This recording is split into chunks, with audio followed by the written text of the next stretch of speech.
Hey guys, so welcome back to my channel. I am Ritaban Dotto and today I've brought with you all a new episode of interview placement questions and the interview experience. So I've brought the WIPRO interview experience for you all. So keep watching the video for more information.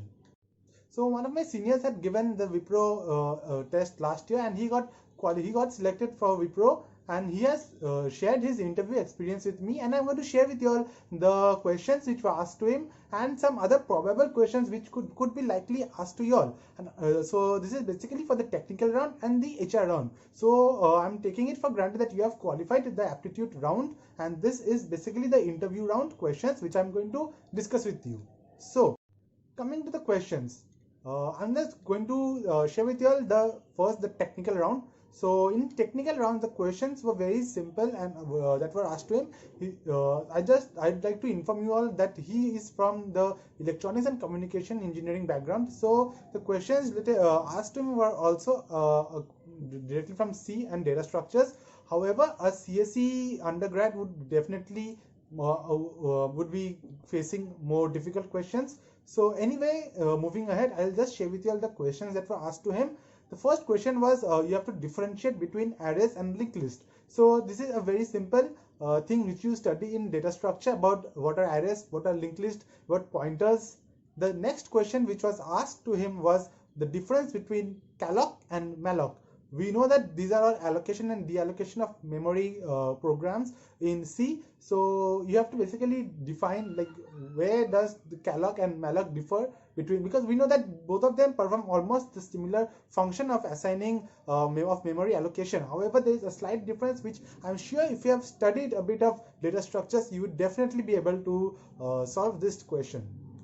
The next question that was asked to him was to define what are prime numbers, and you have to write a simple code in C to to find the first, I think it was first 10 or 15 prime numbers. So again, this is basically what are prime numbers which are divisible by number 1 and that number itself. So running a simple for loop is enough to find whether a number is a prime number or not, and I'm sure 100% of you all who are watching this video would definitely be able to solve such easy questions, coding questions.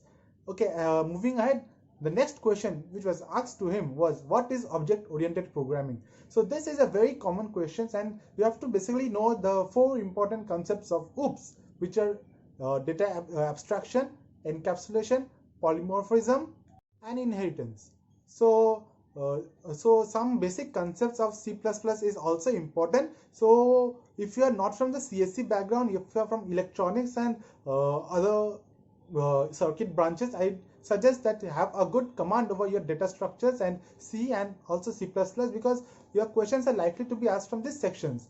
However, it is also very advantageous if you all know RDBMS, like SQL, Oracle. So again, one question was asked to my friend where there was one data table given and he had to sort that data, so using RDBMS. So we know that the sort by in the order by command in RDBMS is used to sort. So again, we see very simple syntax based questions were asked in RDBMS. Now coming to one more question, he was asked you have to explain encapsulation and abstraction. So these are again OOPS concepts. So if you have good hold on OOPS on C++, then you will definitely be able to solve this question also. Then he was asked about his projects. So he had undergone trainings after his second year and third year. So they asked very simple question, like you have to explain what you have done in your training. So you have to explain whatever procedure, how you have moved ahead, how you have faced the problem.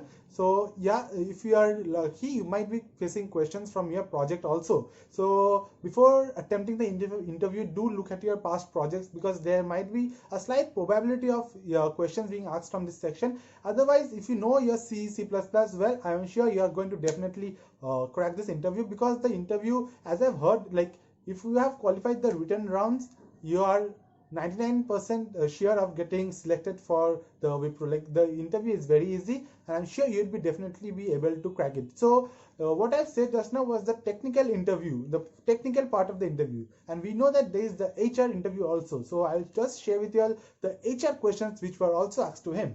So the first question which is asked to him is a very common question, that is, tell me about yourself. So you have to basically say about yourself, about what you do, like how you spend the day, your hobbies, and what are your interests, and how you behave with others? What are your characters?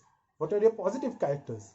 The next question were again, what are your hobbies? And some common questions like, are you willing to relocate, and like what, why, and obviously why do you want to join WIPRO? So you must have a good answer for this question, like why do you want to join? And also, like, do you have any future plans, like you want to do higher studies, you want to do your MBA?